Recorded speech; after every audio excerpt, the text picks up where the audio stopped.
There he is. Yo, What up, PP? got me?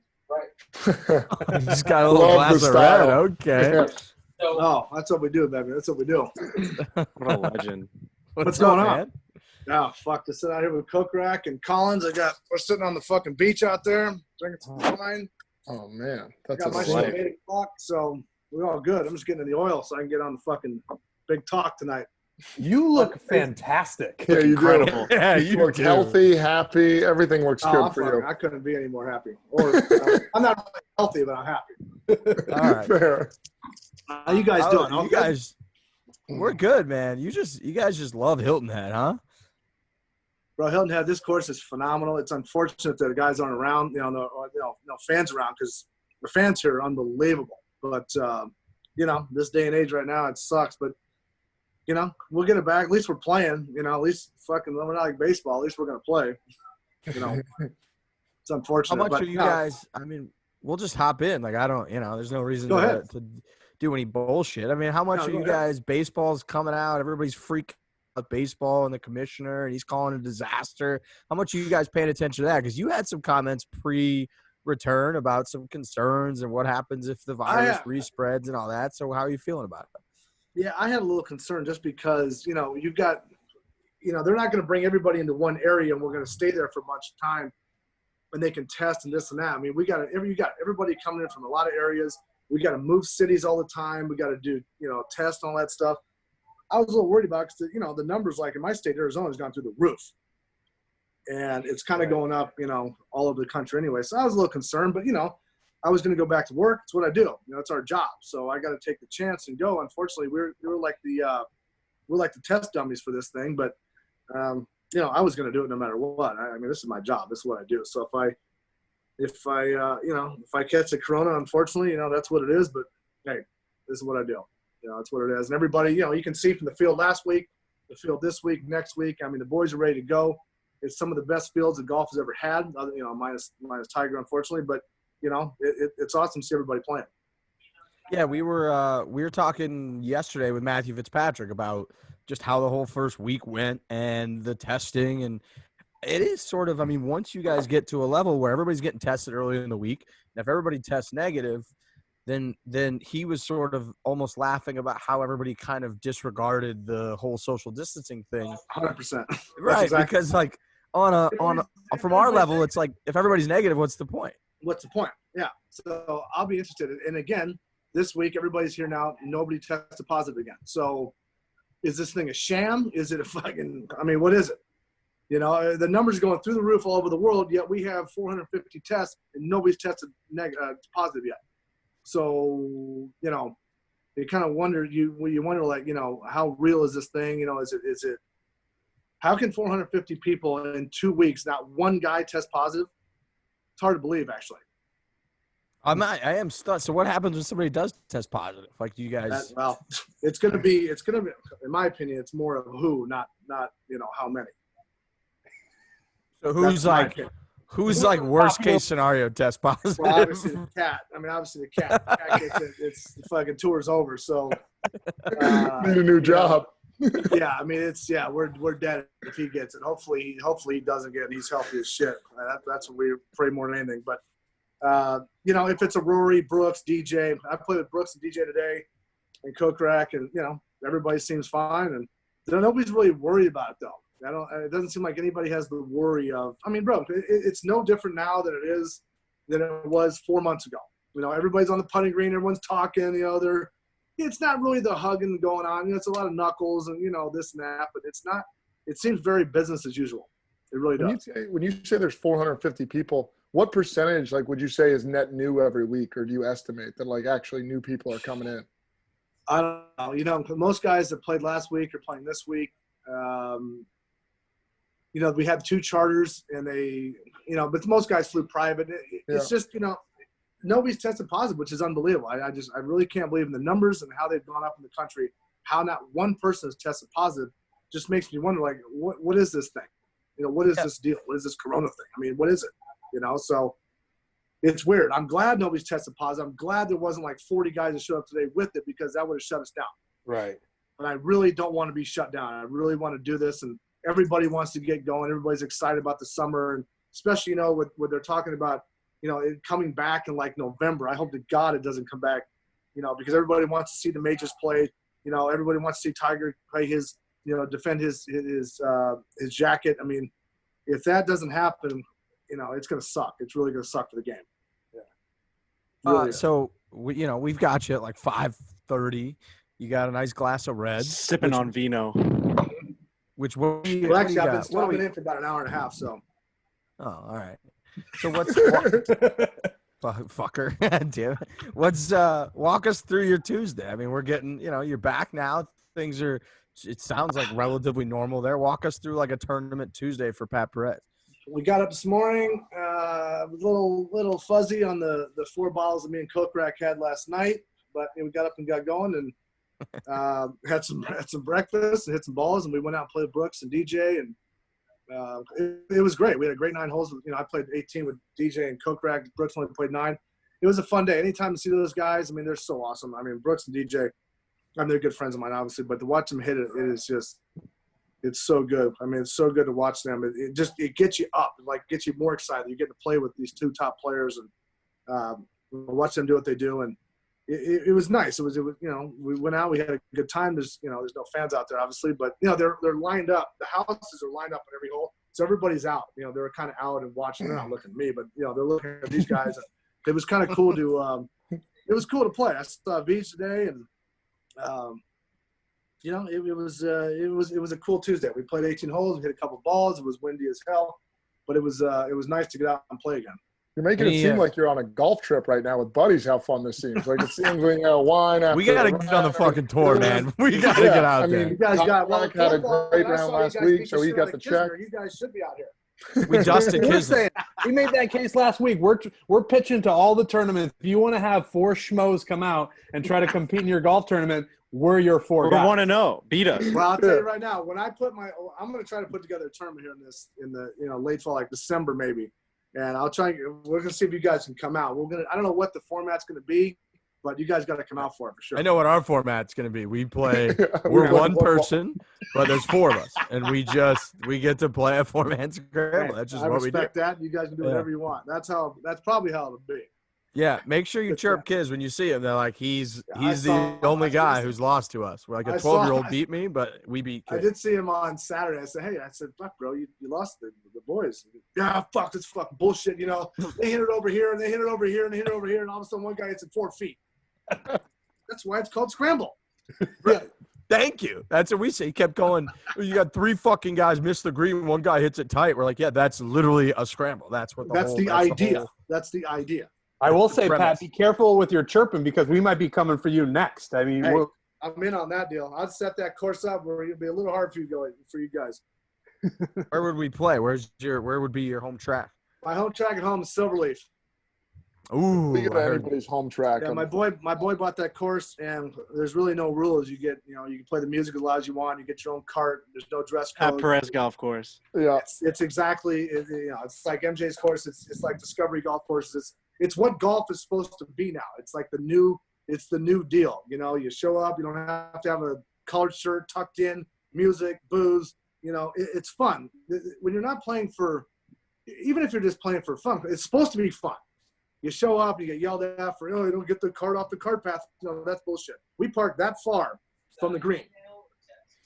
We play, maybe me and Rom and Ches and Sean O'Hare and Chappell play, and we play in like just under 2 hours, 5 of us. We love Chappell. Chappell's one of our boys. Rom, I'm not sure. Rom might not like us because we kind of. I don't know if Rom like you guys too much. You might be. I don't know. That sounds like a no way. It sounds like there might be something whispered where he hates us. We may or may not have head case every single week. Yeah, I don't know.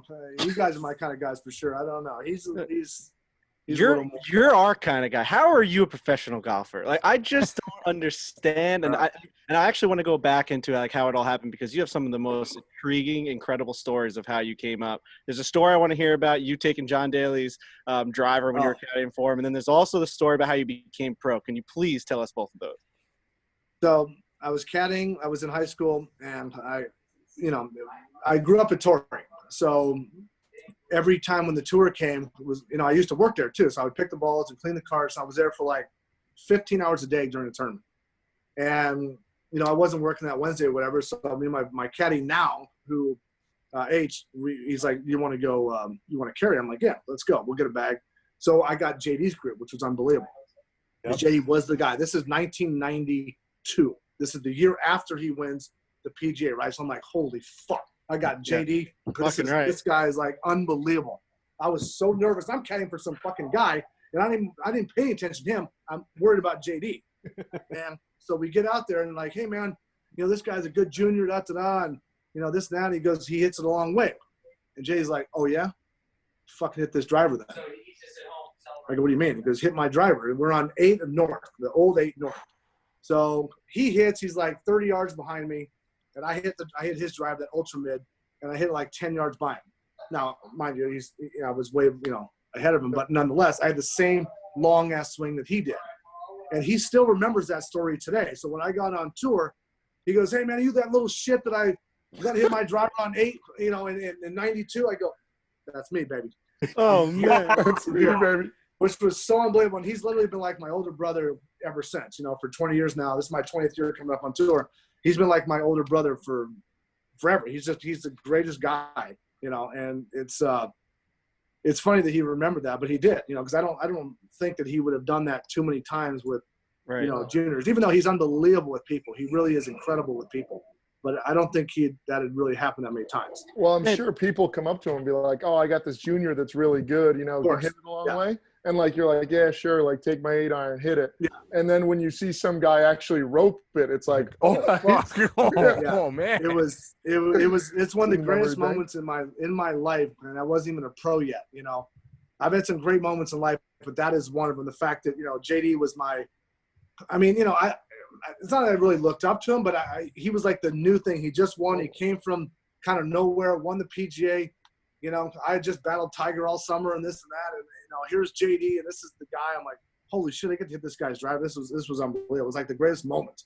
And I was only, 15 at the time. So, and then the next year I win Junior World, on the South Course. So it was just unbelievable. It was, JD's the best. I mean, this guy he's literally the best. And that was one of the greatest moments ever.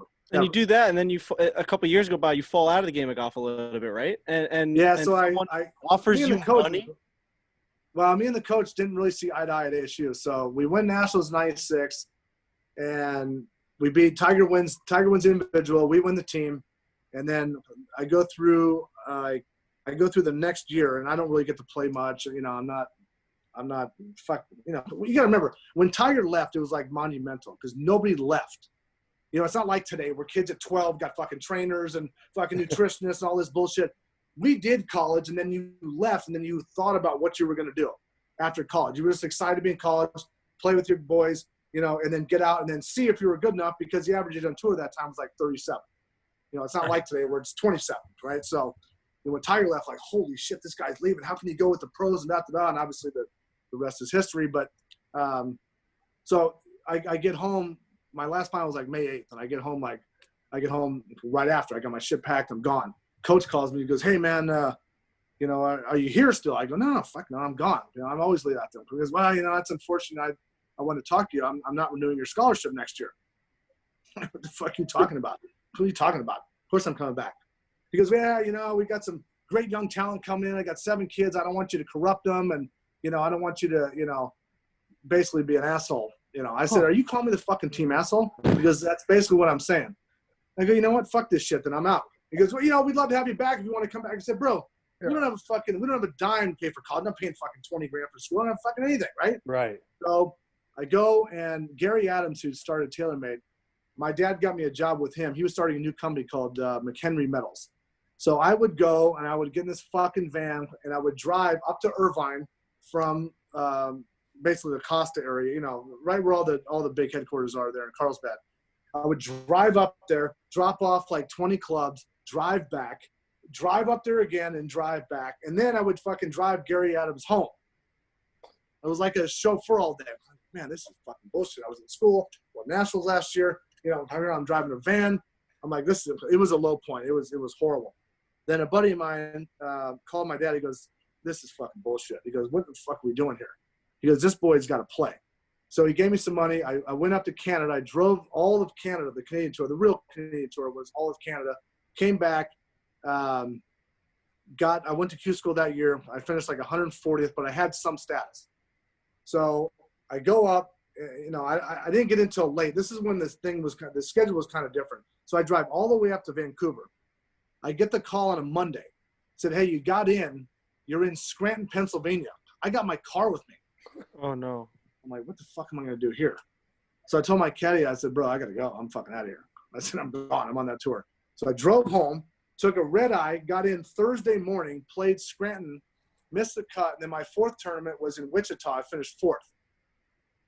And I'm thinking, oh, fuck, man, I made 17 grand, bro. I can retire.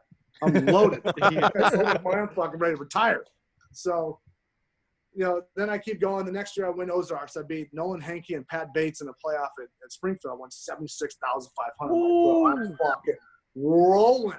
Got my grandkids' money now. I'm fucking screaming. And then I go in the following, then I win Q school.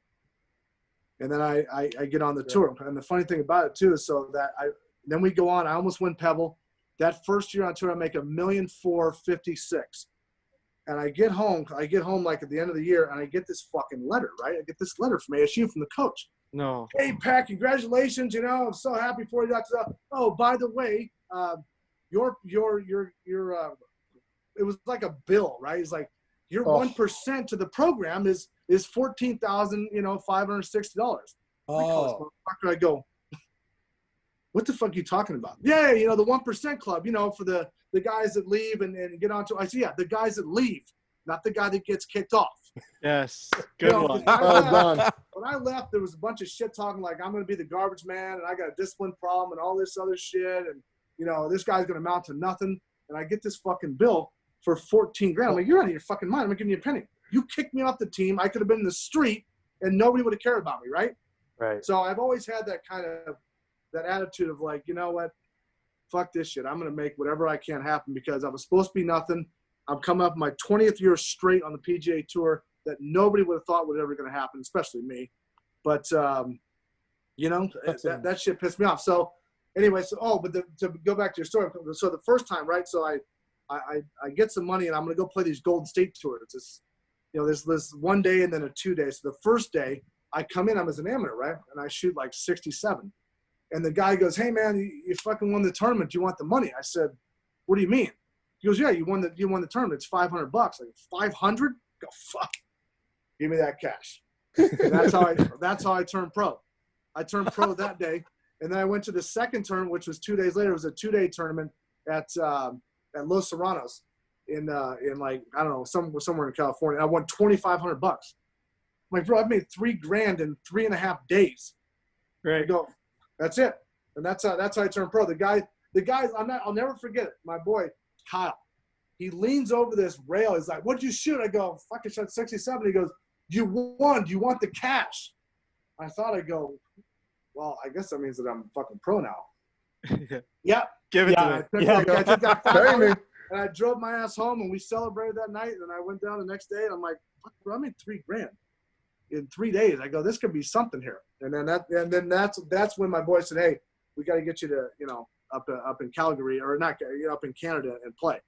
And that's how the whole thing started. I got kicked out and I did that thing for Gary Adams. And I'm like, this is fucking bullshit. And then that was it. That's how I turned pro. 20 years and what, 20 million something 27 million later. Ooh, that wine must taste nice. That wine tastes good. What a great fucking story. Right. Your coach has some balls for sending you that 1% thing. Yeah, what a dick. There's actually a lot of stories like me on tour. I mean, not everybody is Tiger Woods, First of all, nobody's Tiger Woods. But the fact that, I got to grow up with him. I got to see what he did. And, he obviously pushed us. I wish I'd have done more of what he did growing up, really working hard, doing a lot of shit. But I didn't. But you talk about two different paths. And really, there's a lot of guys in my situation where they don't fucking know what they're going to do in life. You don't know if you're going to play golf. You don't know if you're good enough. You don't know if you can do anything. You just kind of put your ass out there and you see what can happen. doesn't a part of you though think like that was what was best for you, man? Like Tiger, he fucking loves to grind and work out and be up at 4 a.m. like a military This is not fucking me. drill sergeant. That's like Not you're me. Pat Perez. Like you're your own man. You like to do your own Yeah. shit. You're drinking red after a little practice round with TJ and the boys. Yeah, Tiger is a godsend. Thank God to our sport. I mean, he transformed our sport. He's been unbelievable in every way possible. I'm glad to call him a friend. Another guy, 36 years, and we still talk about it. I mean, I remember when he fucking little bastard, glasses on, and all that shit at Presidio Hills in the 10 and under division. I remember going, this guy's. I mean, and then in 11, 12 at Mission Trails, and I'm like, damn, this guy. I don't think this guy's going to go away. And then I beat him. He was going for his 8th junior world when we were 17, and I beat him by 8. I think that's the last time I beat him ever. But at least I have that because I beat him at least once. Surprised he still talks to you. You beat him by 8? No, well, he doesn't talk to me that much, but it's literally been amazing to come up in his era and what he's done for this sport. Because everybody always asks me, what's it like? I go, bro. I mean, thank God the guy played golf. I mean, what if he went to play football? I mean, who knows what our sport would be like, right? Right. I mean, don't say I'm not taking anything like from Phil or Ernie or whatever, but nobody has transcended. Nobody's fucking changed the sport like he has. Right. Just, nobody has. Yeah. I mean, to really take it from what it is to where it is today, nobody has changed the sport like that guy. And thank God I told Rome, I'm like, I'll take the crumbs. Crumbs pay a lot in this sport when that guy's around. I don't need to be the best. I don't need to act like I'm the best. I'll just take my career and I'll keep going. Do I want to do better? Of course. Do I wish I would have done and made more, and won more? Of course. But I didn't. But you know what? The crumbs aren't bad. Yeah, and we watched, and to kind of tie it all together, the Jordan documentary, and you're a Jordan guy. You got the shirt on right now. Mm-hmm. And, like during that, some of those interviews, they're like, if you're Charles Barkley, are you kind of upset that you grew up in a time when Michael Jordan played in the NBA because you could have been that guy? Right. And so what you're taking in the other row where it's like, no, like I grew up in a time where Tiger Woods legitimately beat me essentially every single time. Every fucking time we played. Except for once. one. I have no problem with it because he was fucking better. That's right. He was just that much better than everybody. And it didn't matter how much you worked or how much you wanted it. He was just going to beat you. There's just those guys. And thank God I've gotten to see it. The guy's 3 months older than I am. And I've gotten to see every walk of life that he has done being pretty much near him because we grew up in Southern Cal together. He went to Stanford. I went to SU. And really the first time I'd kind of really played with him a lot, we played 36 at Stanford. And we got to walk around. It was just us. There was really nobody walking around. And I left that day. I'm like, fuck, this guy's unbelievable. This guy's unbelievable. I had known him and I'd talked to him a little bit, but I hadn't really played with him that much. And playing 36 that day, I'm like, bro, this guy's fucking – this guy's different than what I see. Couldn't imagine. This guy's real different than what I see every day. It sounds like what he's done, other than really like the last 10 years. I mean, I really thought that this guy was going to have like 40 majors. We actually hoped that he was going to play at 40 years old. I thought he'd have 40 majors, 120 wins, and he was just going to like disappear at 40 years old and go, fuck you guys, y'all suck, I'm the greatest, goodbye, and don't try to contact me. That's what I thought was going to happen. Between the injuries and, some other things, kind of rocky stuff that went along the way, to me it seems like he's enjoying life, which is fantastic. I'm actually glad he gets to enjoy his kids. He can walk around. He can still fucking win majors. I think it's incredible, but I don't think just anybody can do that. For him to win the Masters last year is one of the most unbelievable feats that anybody could ever do. I mean, you think about it. Think about what this guy's gone through, all the surgeries, some of the stuff along the way that's gone on. For what he has done, I mean, it's incredible. It really is actually incredible. Were you rooting for him? Of course I was. I picked him to win. Yes. My boy Colin's out here. We do our show on Sirius XM every Tuesday night. He's like, fuck, he ain't winning. I go, bro, I'm taking him. I said, I'm taking him. I said, no one knows the course better than he does. He seems to be healthy. I said, I wouldn't bet against him. I said, I said, I'm taking him. I'm taking him. And sure as shit, we had a bunch of callers, because that fucking deal that went back like 3-4 years ago, when I said he couldn't beat anybody, that was actually true at the time. He could not actually beat anybody at the time. I hate that. I hate cold take culture. Oh, freezing cold take. Well, no, at the time it wasn't a cold I said I didn't ever said he was done. I said, and I went through the whole thing. And of course, every person took a clip. Perez they're the says Tiger's worst. done. I said, I didn't say he was done. I said he pulled out of Dubai. He pulled out of LA, which is his tournament. I said he pulled out of fucking Augusta, okay? I said, where do you think he's going to go from here? I said, if he doesn't play Bay Hill, if he doesn't play the US Open, then you're not going to see him. He's done for the year. You're not going to see him again this year. And sure as shit, all that came true. And all I did was get beat up. Fucking, you're nobody. You can't fucking say that out of my head. I go, I'm just telling you what the fuck's going on here. I said, the guy pulled out of an interview because his back was bad. I said, you think he's really going to go play? I said, come on. I got beat up for 2 years about that shit. And it was so bullshit because I never said he was done. Never said he was done. I said, right now, he can't beat anybody. He knows it. And then he can't play. Never said he was done. Never said he was never coming back. And I got fucking beat up by the world. And it sucks because I'm nothing but a fan of this guy. I mean, he knows it.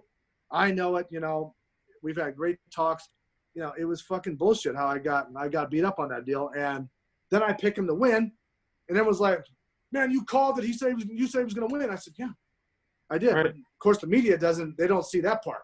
They Right. don't So, praise me on old that man deal, golf media, those fuckers. which is fucking bullshit. I said, I picked this motherfucker to win, and he wins.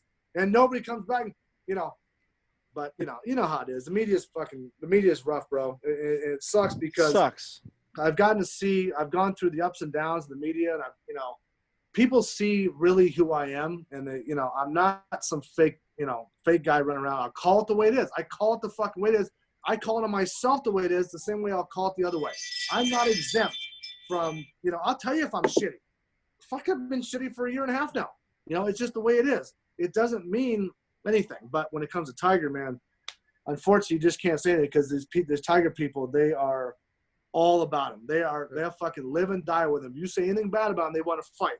Yeah, I don't know. It's unbelievable. Yeah, those people? I'll tell you what. We'll find him and we'll figure out what to do with him. You say you're shit for 1.5 years. What does that mean? Like what's going on? Like are you able? Yeah, I just haven't played that well. I won in 16 and 17, and last year I tore my calf, so I missed 3 months, and I still finished 125 somehow. And I got to a good start this year, but I'm trying to make some changes, trying to get better, and that's what it is. The problem is when you see a guy like Tiger, and it seems so easy for so long. If somebody's not along that track, you suck.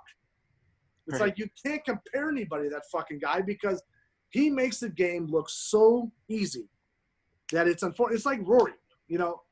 Rory, to me right now, that kid's unbelievable. He is really unbelievable. I mean, he is the closest thing I've seen to Tiger as far as talent-wise in a long time. Now, I don't know if he'll never catch his records, but, that kid is unbelievable. He drives it amazing. His short game, everything about him, he's an incredible player. But, it's tough. You cannot compare. It's hard. I'm limited. I don't have a lot of speed. I don't have the fucking flexibility of these guys. I don't have a lot of things, but I've done this shit for 20 years. I've grinded it out for 20 years. Find me someone that hasn't been fired in 20 years. Right. It's a hard thing to do, especially in the sport. Yep. I'm 44. I've never lost my job. It's Playing impressive. a sport, it's hard to do. I'm the oldest Jordan athlete there is. Oh, that's nice. Think about that. Talk to me about fucking what's with Jordan. How did that happen? How do you have the 4s and the 5s and the golf shoes? How are you getting these shoes? What's going on with you, Pat Perez? I'm the luckiest guy on the planet. I promise you. I get to play golf for a living, and I'm on the Jordan fucking brand staff. I mean, it is the luckiest thing. So I was buying shoes when I came back from surgery in 16, and then I won my Kobe. I bought those shoes for $400. I bought 2 pairs for $800, and I kept buying them. I just kept buying because I'm a fucking Jordan guy, bro. At 44. Jordan is your guy. It's not that I've had to explain this. It's not that Tiger's not my guy, but he's not my icon guy because we're the same age. Right. That doesn't mean I respect the shit out of him and he has changed our sport. It's not like that. But when you grow up watching somebody like Jordan, right, it's a different thing. I've watched Tiger live my whole life. And, God bless him for being in our sport and changing our sport. But Jordan was my fucking guy that I watched. That's like when you look at icons, they're older than you and they're, you watch them on TV and this and that. I mean, Tiger is obviously an icon. He's incredible, but he's not my I don't want to say he's not my hero, but Jordan was my fucking icon guy, right? And it's just different. It's a different thing. But man, it's incredible. So then I win Malaysia, and I'm wearing the Air Force Ones, and I get a text from him. I'm on the plane. Paul Casey's sitting right next to me. We're on the plane. We're getting ready to go to Korea. I just win Malaysia, second time in 11 months, and I get a text from MJ, and it says, "Hey, bro, fucking congrats." After that, I go, "Hey, man," I said, "I'm just gonna go for it." I said, "Can I get a shoe deal? Can I get a shoe deal? I mean, can I get some shoes? Can I get?" He goes, "What do you want?" I go, "I just want a fucking shoe deal." I said, "I'm tired of buying these fucking things off eBay for $600,000-$800,000 for a fucking pair of shoes." That's how it works. You just have to ask MJ for a deal. No, but he knew I was a big Jordan guy. He knew I was, a collector. I was buying all this shit, and he goes, "Done." And I mean, I text him all the time. I text him during all the Last Dance, just questions here and there. But he is so fucking awesome. He is so cool, and the fact that I get to wear Jordan head to toe every day, and look at my shoe wall and look at all this shit, look at my golf shoes, and like, it's just it's like beyond a dream. It's like, it really is. It's like beyond fucking anything. It's I mean, to be able just to text a guy and fucking bang, I get a text right back. It's like, I mean, what are we talking about here? I mean, are you kidding me? That's a short list. That's a full circle childhood thing, right? You grow up watching them, and now you're talking to them. My first pair is, the reason the Cement 4 came out of the golf shoe, I'll tell you, you'll love this story. So we're the first pair of Cement 4s I ever got was out of the trash can. One kid threw them away, and I fucking took them out of there because we couldn't afford them. I couldn't pay $200 for a pair of shoes, or was I going to wait in line to get them anyway? So I got them. So fast forward all the way to last summer, I go on the Jordan brand ambassador trip, and we're in Monaco. So we've got this huge table. He rented the fucking hotel in Monaco, which I can't even imagine what the hell that cost. But the hospitality room was up at the top, and we're on the 15th floor overlooking all the bay in Monaco, Monte Carlo. Fucking incredible.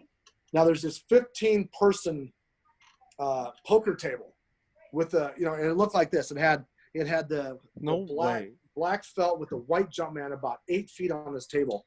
And MJ goes, "Hey, let's go over and have a fucking drink." And so it's me and my wife, Ashley, and MJ's right over there.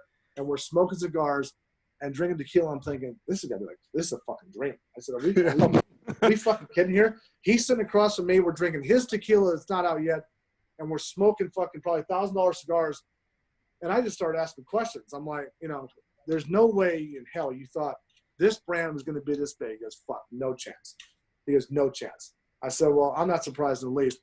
But we're fucking sitting there, and I said, "Hey, man," I said, "I appreciate the 11s. I said, I got all the colors I want." I said, I would love to have the Cement 4. I said, "Is there any way I can make the 11 in the cement, like from the first shoe I ever got, the Cement 4? He goes, "Just make the Cement 4 golf shoe."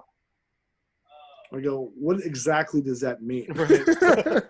He goes, "Bro, just fucking make the Cement 4 in a golf shoe." I go, "You're telling me that I can just take a shoe and then they'll make me the Cement 4 in a golf shoe?" He goes, "Fucking done." He goes, "Get a hold of G and do it." And these things showed up in my house. I almost started crying. I couldn't believe it. I mean, there was the exact shoe with the fucking bottom I wanted. And I didn't even know if I was going to wear them. Right. And I only wear them when it's perfect. It's got to be perfect weather, no rocks, not walking on shit. It's got to be perfect conditions to wear these shoes. And so I've got more in the works. So I'm going to get the Bread 11, and I'm going to make some other colors in them. But this pandemic shut me down for about 8 months. So I won't get a bunch of them until next year, unfortunately. But when he said that, all the heads were there at the trip. It was the most unbelievable trip. I mean, my group that I was in, they put you in groups. I had Westbrook, Blake Griffin, Spike Lee. Who the fuck else was there? Melvin Ingram, and Perez. And fucking Pat Perez. And Melo's my PP. Oh yeah, Melo. Okay, this is my group. Yeah, I can deal with this here. And it was so unbelievable. I have a picture of me and all the athletes, and funny enough, you won't be surprised who stands out the most. Right. Have you played with MJ? Have you golfed with him? I was going to play with him the week after Players this year, and of course I took a ship. I was going to drive down to his course and play. He's like, "Bro, have you played my course yet?" I'm like, "No, I was going to come down." He's like, "All right, let me know," because I was going to drive and then drive over to Tampa. And obviously that took a shit. And but I've been on the course a bunch of times with him.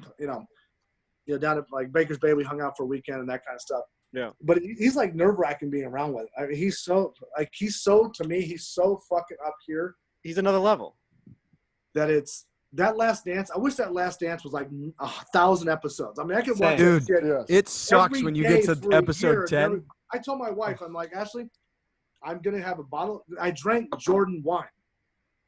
I drank the Jordan bottle of wine. You are living the dream. In my fucking theater, I'm like, I'm going to be in the theater for 2 hours. Don't fucking bother me. I'm going up there with my bottle. I'm going to watch this thing, and that's it. I just need 2 hours. I need a 2-hour window, and that's it. Every fucking week. And I went up there, I drank this Jordan, and it was – I really think that thing could have been stretched out to like 60 episodes.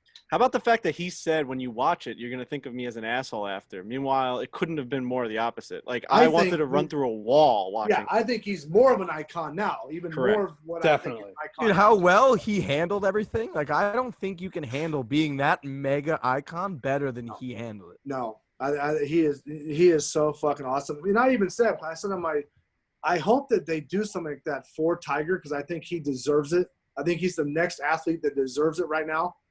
I just hope that he's open to it enough. Right. Like, if he does do it, I hope that he's open enough to talk about the shit time still.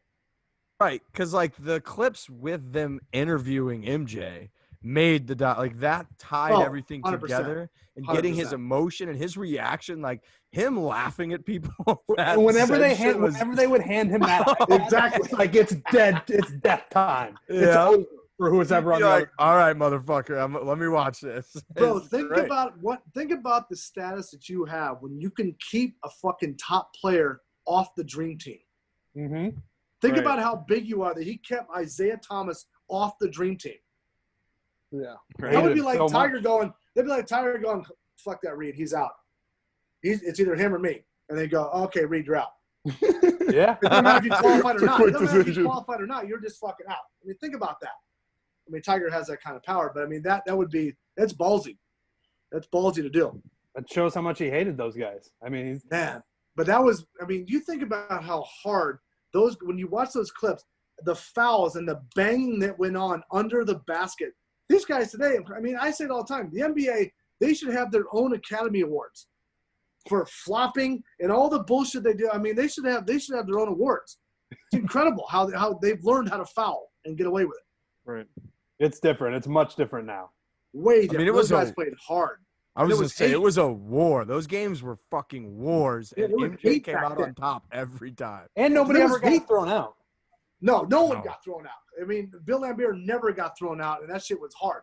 These guys today, I mean, I'm not going to say they're soft because they're not, but it's a whole different game now. They're all friends, and they all hang out, and that's those guys hated each other. Softer. It's softer. It's softer for sure. Those guys hated each other back in the day. Hated. So we're talking a lot about the money. We had a big question the other day. We were trying to think about it from like kids' standpoint. I would guess you're similar. I mean, you've made $26 million. You get 3 wins on tour. I believe you made around 19 grand last weekend at Colonial. What money, what payout makes it worth it for you for the week? Well, really all of it. You know, you got to remember, I came from nothing. So it's not like, you know, I'm not going to say that that's like a welfare check. That's a fucking insult. And it's still real money. You know, I still work for it and this and that. Every dollar to me is something.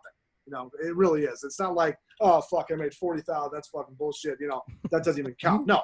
When you come from nothing, every dollar you make is fucking great.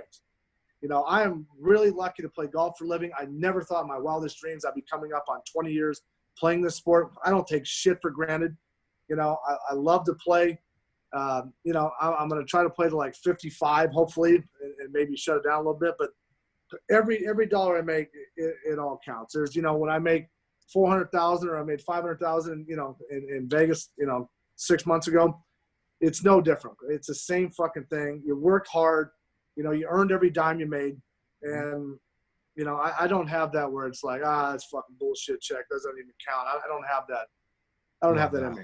You have a I don't have crew that. that's been with you like from the beginning, like So my boy H, who's outside, I met him day one of high school in 1990. He caddies for me today.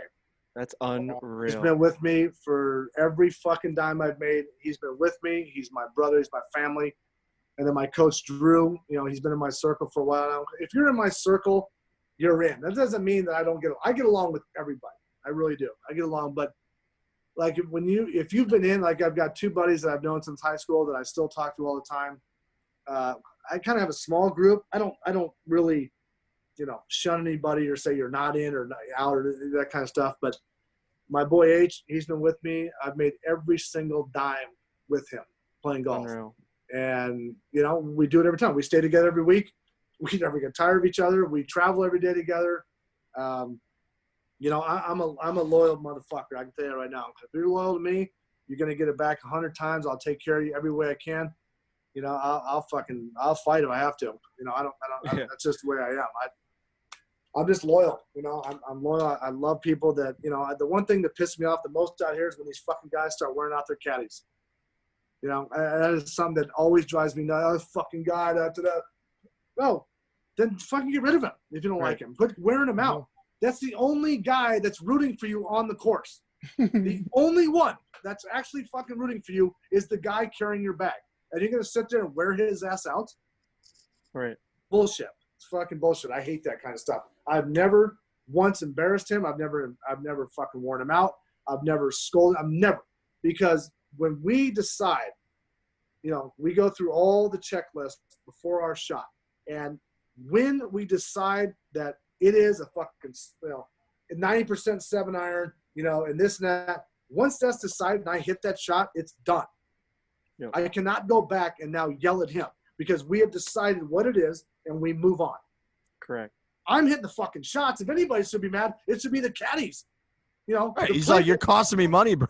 Yeah. Way to shake that ball. The player hits it out of bounds. It's not the caddy that hits it out of bounds. Right. Okay? So the caddy's the one that should be mad. Right. Caddy's like, dude, I told you to hit it in the fairway. Why are you over on the not the fence? fucking trees over there. Now we got to chip out. We make 6. It's that's the kind of shit that drives me crazy. So I've lived by that my whole life with him, and I never yell at him, never scold him, because when we decide what it is, we hit and then we move on. Now people think I'm yelling at him. I'm yelling towards him about, can you fucking believe that bounce or that. But it's never like, you fucked me on this or you did this. It's never. And I would never do that to him because I know he's giving me 150% every single day. So I cannot do that to him because once you start yelling at a guy 4 or 5 times around, now he's nervous. Yeah. Now he's like, well, fuck, it's 150, boss, 9 iron. I mean, fuck. Now they're starting to get nervous. Now they can't do their job. Now they're fucking nervous about, oh, fuck, shit, I better not fuck this one up. I might be fired.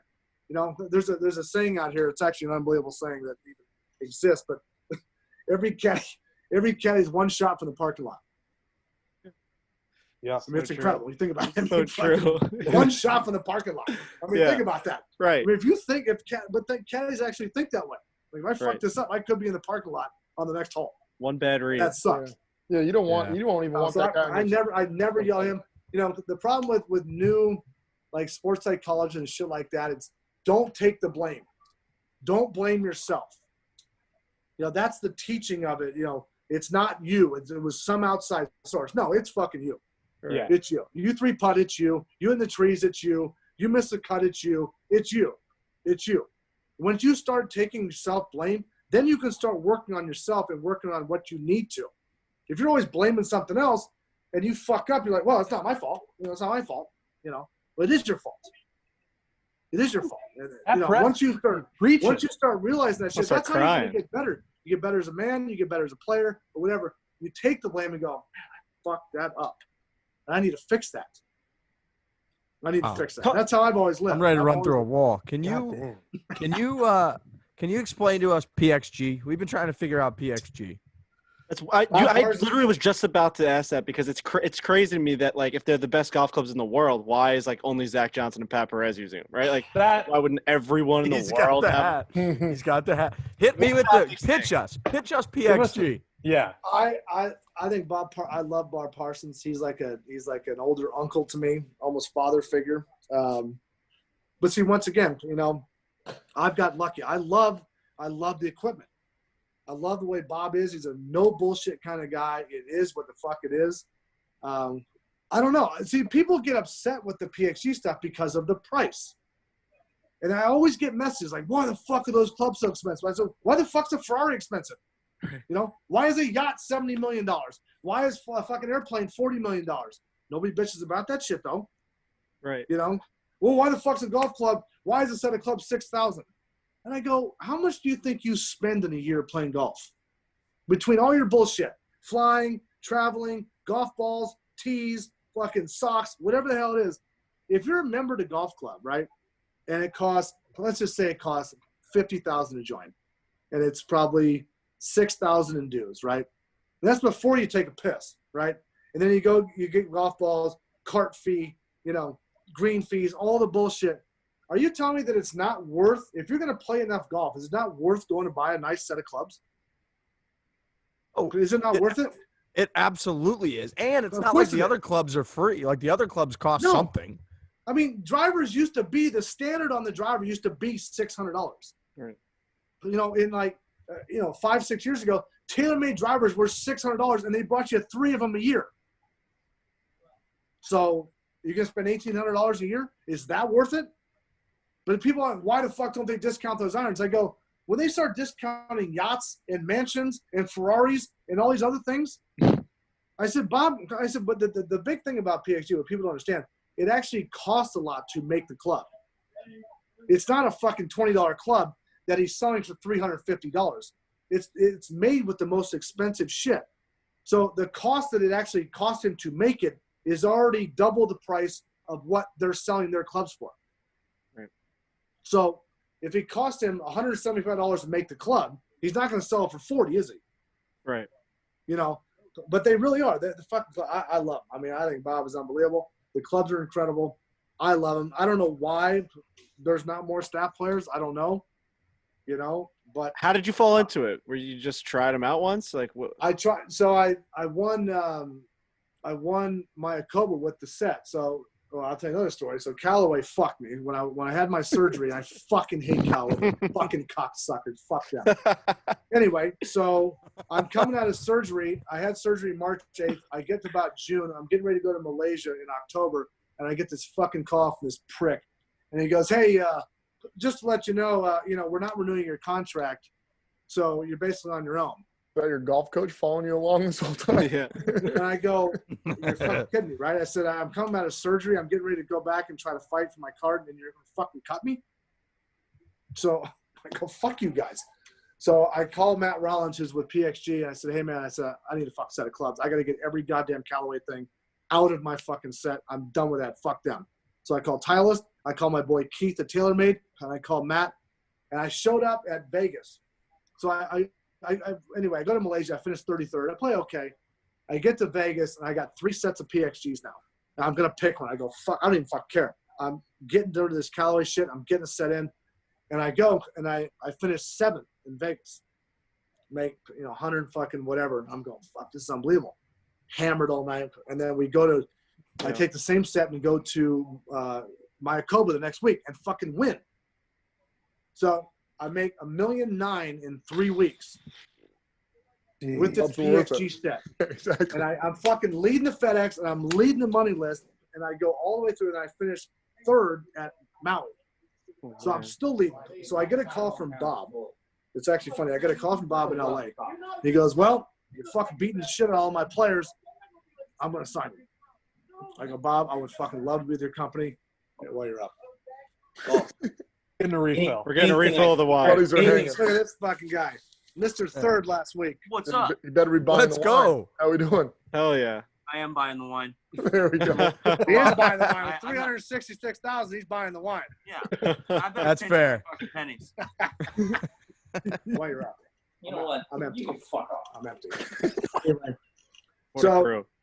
so Bob signed me. So Bob, I said, appreciate the shit out of that offer. I would love to fuck with your company. I want to be with your company until I'm done playing. I said, I would love to. I love your equipment. I want to be with your company until I'm done playing. And I've been with them since, and it's been unbelievable. It's literally been, I love it. I love every club they got. Me too. And he does too. Wow. The Well, it's- PXG yeah. gang. But the PXG thing, I get a message all the time. Why the fuck are they so expensive? Blah, blah, blah, blah, blah. I'm like, guys, I'm not fucking putting the prices out there. I'm not in charge of that shit. I just play. I said, but what I can tell you is, they're made with the best material.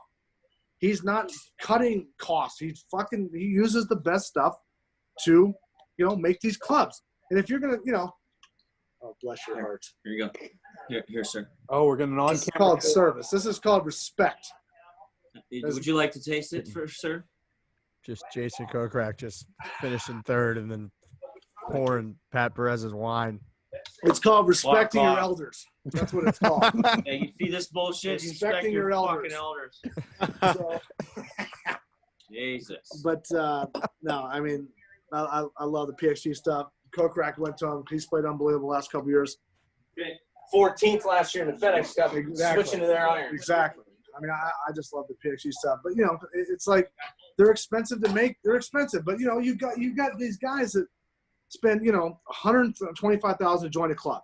$25,000 in dues, right? $15 drinks. If you're gonna play that much golf, then why wouldn't you have the best set of irons? Right. Hard to What argue. the fuck's the matter if you spend $8,000 on a set of clubs? It's not like they only last 3 months.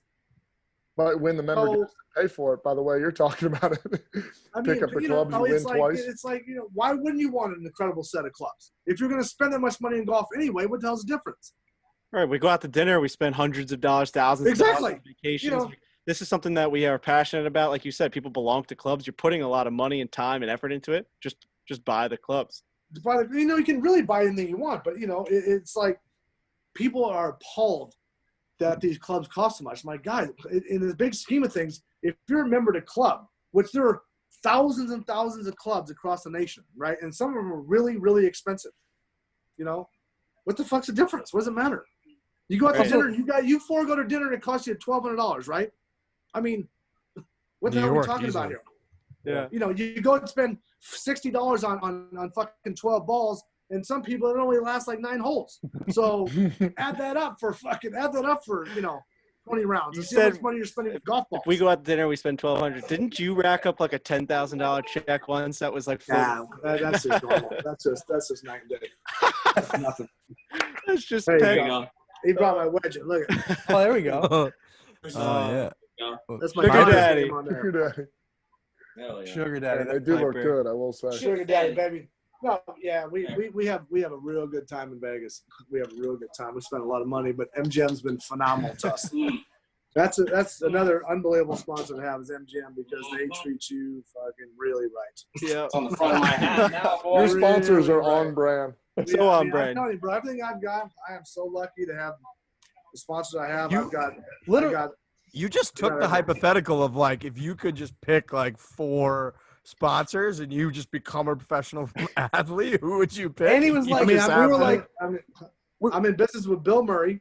I've got MGM Grand. I've got PXG, and I've got Michael Jordan. I mean, I don't know a lot about Pretty anything. good. I don't know like anything a about child. anything, You're but like a child. It's Dude, just and like, for, yeah. for I do PXG and MJ, it was like, how'd you get it? He's like, I called Bob Parsons. How'd you get the MJ deal? I just called MJ. It's like, that's quite a negotiation. You don't have a team deciphering like, oh, what is Pat Perez's look? What is his likes and dislikes? You're just like, yo, bro, I like your shoes. Can I throw some cleats on these? He's like, no problem. I mean, Instead of buying these fucking things on problem. eBay, can you just I've get me got, some shoes? I'm telling you, I'll be the first to admit I'm the luckiest guy on the planet on this tour because I've got everything I want, literally. I mean, And you get to do whatever the fuck you want. You don't have to like succumb to someone else's rules. You come on here, you're drinking the vino. You make me want to just like talk Bro, I'm shit. I'm 44. I mean, it's a young tour. We have unbelievable talent that's going to Yep. carry this tour for a long time.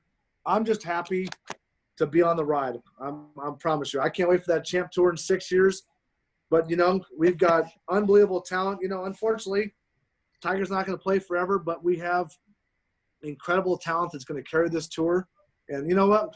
Fuck, bro. I'm still 44.